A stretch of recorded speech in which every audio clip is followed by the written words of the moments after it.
ውድ ቤተሰቦች እንዴት ናቸው? ደህና ናቸው ወይ? ተርባ ቢንጫጫ ባንድ ሙቀጫ ብላለች ሩታ።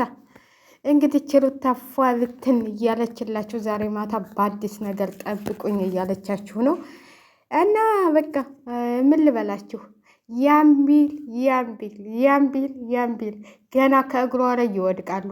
እነ አቤል እነ ምናምን የሚሏቸው እነ የእንትላ የሄርሜላ አሸርጋጆች ማለት ነው። የሄርሜላ አሸርጋጆች እንግዲህ ዝግራች እግሯ ላይ ከሩታ እግር ላይ መውደቂያችሁ ደርሷል ማለት ነው። ሩታ ባለቤቷን ወይ አብርሽን ወደ ራሷ ታመጣዋለች ማለት ነው። እንግዲህ ትናንትና አይታችኋል ቪዲዮውን ማለት ነው። በሱ ሳይሆን አዲስ ቻናል የተለቀቃለ እህቱ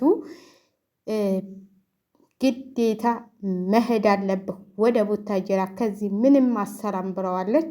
ምንም አሰራም፣ ወደ ቡታጅራ ወደ ባለቤትህ መሄድ አለብህ ተብሏል። ስለዚህ ሩታ ጀግናዋ አሸናፊነቷን በአሸናፊነቷ ታጠናቅቃለች ማለት ነው። አሸናፊ እንደዚህ ሚዲያ ላይ ወታችሁ አለቀሰች ሩታ፣ እንደዚህ ያለች እንደዚህ ሆነች ሩታ፣ ልቧ ተሰበረ። ምንም ልቧ የተሰበረው ነገር የለም። ለምን? ጀግንነቷን ስለምታውቅ ነው። አሉ እንጂ አንዳንዶቹ የሰው ባል እየቀሙ ሲነፋለቁ የሚውሉ የሰው ባል እየቀሙ እሩንታ የሌላቸው ማለት ነው። ነገስ ለእኔ ምንድን ነው የሚያደርግልኝ ይሄ ሰውዬ? ነገስ ጥሎኝ አለመሄዱን ምን ዋስትና አለኝ እንኳን አይሉም ማለት ነው። ይሄንን እያሰባችሁ ማለት ነው የኢትዮጵያ ሴቶች አሁን የተበላሻችሁት ማለት ነው። የድሮዎቹ ሳይሆኑ አሁን የተበላሻችሁት ሚዲያ ላይ እየወጣችሁ ወደድኩህ የሰው ባል የምትቀሙ ሁሉ ማለት ነው። ለምሳሌ እንደነ ኤርሜላ ያሉ አይን አውጣዎች ማለት ነው። አይን አውጣዎች አይን ነው። እሷማ አይን አውጥታለች በአደባባይ ሰውን ከንፈል መሳም ማለት እንግዲህ የባለትዳር ከንፈል መሳም ማለት ብልግናና የሌለ ነው። በቃ የሌለ በእኛ ባህላችን የሌለ ባህላችንንማ አስደፍራችሁታል። ተደፍሯል። ባህላችን ጠፍቷል። እድሜ ለአብይ አህመድ ባህላችንን አስጠፋው። አንዴ ወንድን ሴትና ሴት ተጋቡ፣ ወንድና ወንድ ተጋቡ እያለ ማለት ነው። እና ለማንኛውም ውድ ቤተሰቦቼ ሩታ ጀግናዋ አሸናፊነቷን አሸንፋ ከጎናችሁ ቀጥ ብላ አሁን ልጇና ባለቤቷን ከጎኗ ቁጭ አድርጋ ከእግሯ ላይ ትንበረከካላችሁ ማለት ነው።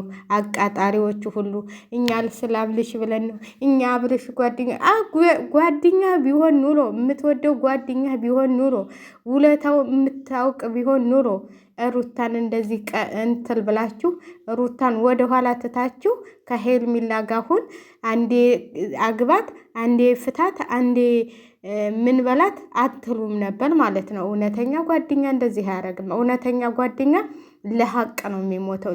ልክ እንደ ፈረንጁ ማለት ነው። ልክ እንደ ፈረንጁ ከተጀመረ ጀምሮ ይኸው አለ ከሩታ ጎን እንደቆመ አብሬሽንም ሳይተው ሩታንም ሳይተው። እናንተ እኮ ሩታን በእጇ በልታችሁ ጠጥታችሁ እሷ ለዚህ ቁም ነገር አድረሳችሁ። እሷ ነች ቻናል ከፍታ የሰጠችህ። አቤል አንተዛዘብ። ቻናል የከፈተችልህ እሷ ነች። ከፍታ የሰጠችህ እሷ ነች። ያን ሁሉ ያደረገችልህን በሄርሜላ በብልተታለህ ማለት ነው። በብልተታለህ አለ አይደለ? የሆነ ጉቦ የሚሰጥ አሁን ለነገሩ በጉቦ ነው ሁሉ ነገር። እውነቴን ነው የምላችሁ። ከታች አንስቶ እስከ ላይ በጉቦ ሆኗል። ከባለስልጣን አንስቶ ከተራ ሰው ሁሉ በጉቦ ሆኗል። እኔ ሀገራችን ወደየት እየሄደች እንደሆነ አላውቅም፣ ወደየት እንደሄደች።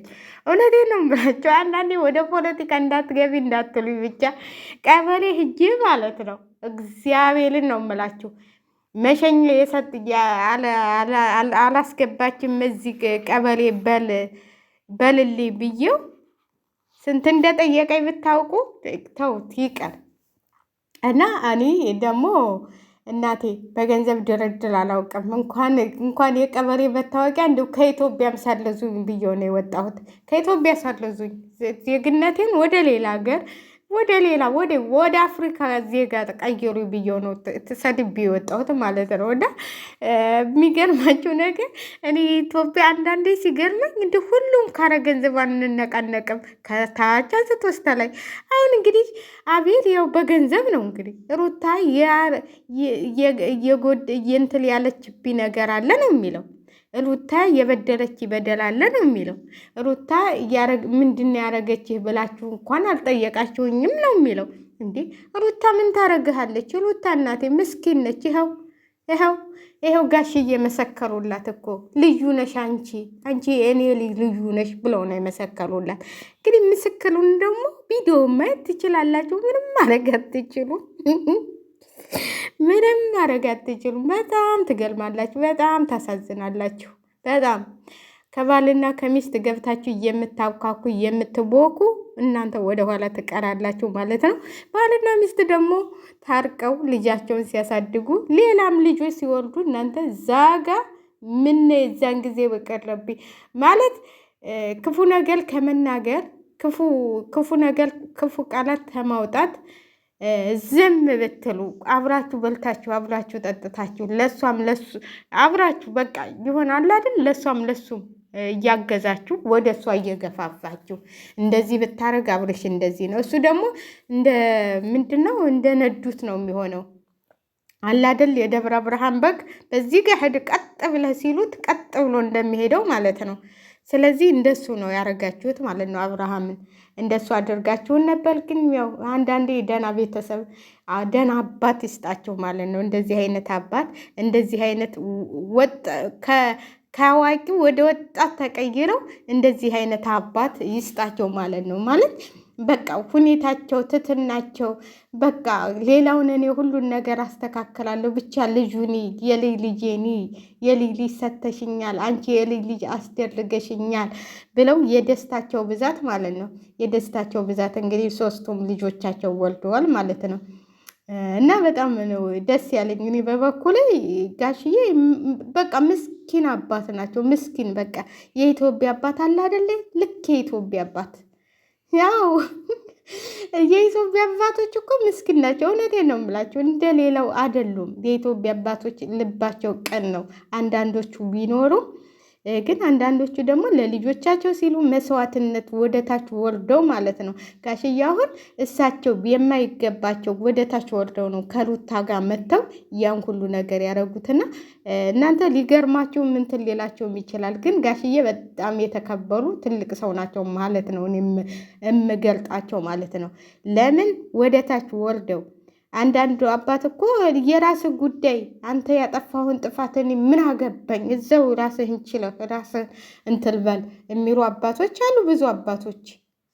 እና ጋሽዬ ደግሞ እንደዚህ አላሉ። መተው እንግዲህ ከሩታ ልጄ ለምነው ልጄ አንቺ ልዩ ነሽ፣ አንቺ ጥሩ ልጅ ነሽ፣ ስለ አንቺ ምንም አንቺን የምቆጣሽና እንትን የምልሽ ነገር የለም። ይሄ ሁሉ ጀግንነቷ፣ ይሄ ሁሉ ጥሩነቷ ነው። አሁን ሄልሚላ አብርሽን አግብተሽ እንደው ሌላ ሴት ጋር ቢሄድልሽ ጋሽዬ መተው እንደዚህ ይሉሻል። ውሻ